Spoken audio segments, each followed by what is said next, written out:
Hey guys, we're Bludgeon95, recording live from your local county prison cell. So today, this is going to be another fight that I've been, brewing on for a couple of weeks now. I've pretty much got them in order in terms of what I'm going to do and when I'm going to do them, at least until August when I can just kind of relax a little and not have to do this every week. I'm going to still try to, hopefully, but, depends on how many more fights I can come up with. So anyway, this is, Gengar from Pokemon versus King Boo from Mario, but specifically Luigi's Mansion, I think. So, yeah, up until Goro versus Machamp happened, I was a little iffy about using, how do I put this? Like, okay, so when Pikachu versus Blanca came out, that was Ash's Pikachu. That's a character in the show. Then when Red and Charizard versus Ty and Agumon, that was Red and his Charizard, so that was a character and his the member of his team. Then when um Lucario Renamon came out, that was a wild Pokemon versus a wild Digimon. So that neither were characters. So I was like, okay, that's a little. I still think it's a little weird, but it's a little more tolerable. Then like Mewtwo Shadow came out, and that was Mewtwo from the games, but also from the show because they used Mega Evolution and they used the exact story from the show, not just like, hey, a scientist used a fossilized eyelash of Mew and made a thing, because that's in the game, but they don't show like, oh, the fact that his wife divorced him and his daughter it was that specific Mewtwo from Mewtwo Strikes Back, from the first movie Mewtwo Strikes Back and Genesect. Uh, and since then I can't. I mean, and when they did the battle royal, that was that was more. That was three wild Pokemon, so like that was a little. But in terms of like putting just a Pokemon that isn't like a character, I mean, I've done Zygarde versus what is it, Chaos, and Zygarde was, in that case was Zygarde from the games, who was essentially a character because he's like a boss and he's a legendary. He's a boss character, like a boss fight. And like there's a story behind him and shit. And if you go from the show, there's a story. So you could use that, but like when they did Goro Machamp, I was like, it's just a Machamp versus Goro from Mortal Kombat. And I was a little weirded, but then after I saw how well that went, I was like, maybe there's a little more to like maybe there's a way to do this to make it like a little more you know, make it a little more okay. And to me, I thought the way to do, and the next fight that popped out, they did it on a podcast, and I've seen this everywhere, and that's Gengar versus King Boo, and I thought, if Goro versus Machamp could work, I think this one could too. So anyway, I'm not gonna break down Gengar because there's just so much to, and King Boo is not a whole lot of story behind him. It's just, invites people to his mansion, tries to fucking kill him, I guess. So he's like, like Jigsaw, I guess. Um, so I'm really just gonna go into the bio of this fight in general.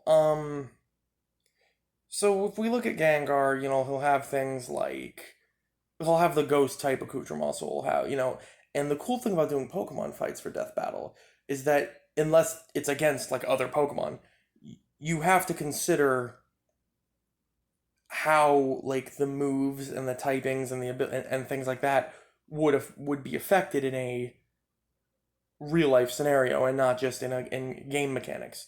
So when you consider Shadow Sneak, he Gengar can stretch his shadow out to attack you, and it's incredibly fast. And like when you consider Shadow Punch, like he can punch, he can like punch through dimensions essentially and have his fist hit you even though he's nowhere near you. And Hex is like, he can, he does additional damage if you've been affected by something, which is a game mechanic, but that can easily be applied into real life sort of things. Um when you consider like the ability curse body, which is his current ability, unfortunately he's lost levitate, but curse body as an ability, um like every time a contact move hits him, there's a chance, I think it's a chance, not guaranteed, there's a chance that they'll lose PP, which is in a real world scenario would just be them being like drained of energy in terms of being able to use that move. Like they'd be drained of like stamina.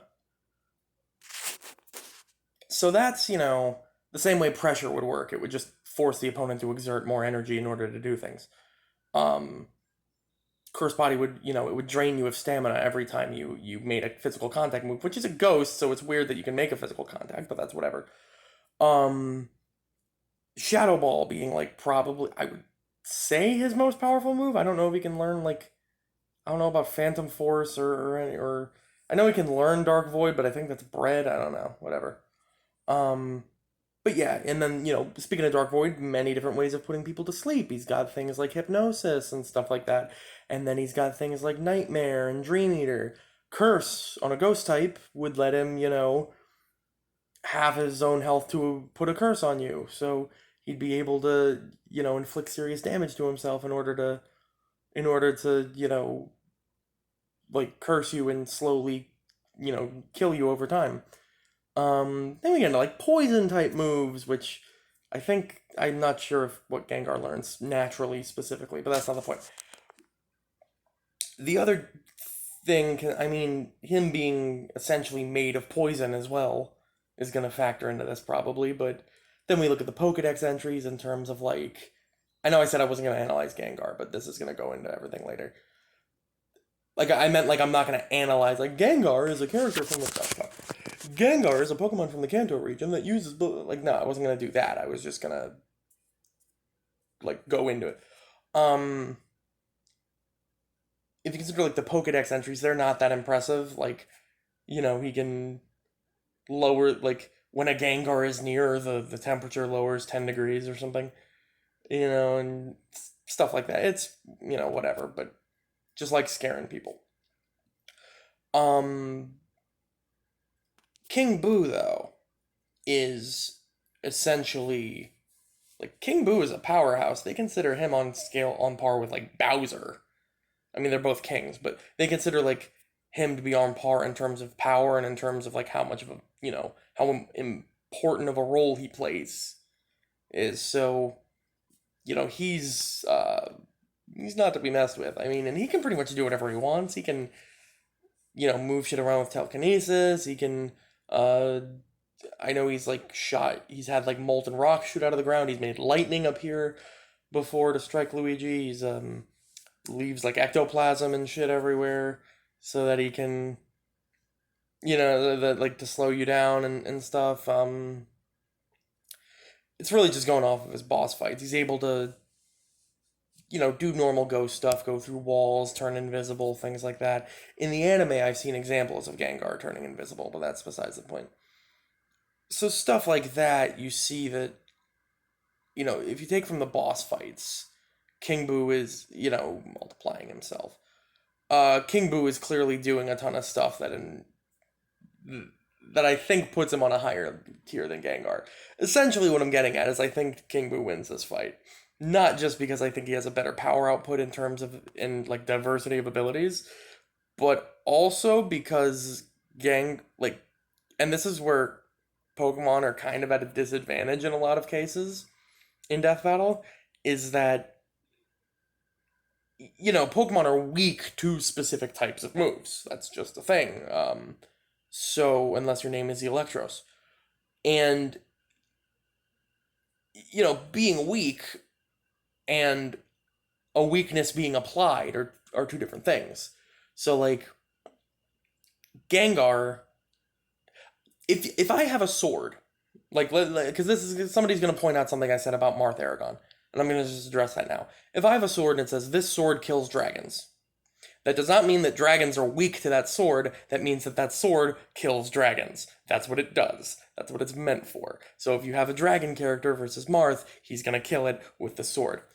if I say this Pokemon is weak to this, that means it is weak to this, not its moves of the same type are strong against similar so essentially Gengar's ghost type moves are not going to be super effective, or not going to be especially effective against King Boo, because King Boo does not have a weakness to ghost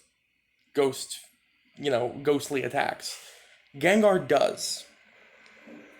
And I don't think King Boo is like God of Thunder and he can generate like actual. I'm pretty sure that's ghost related. Now he's creating electricity, so of course it's going to be.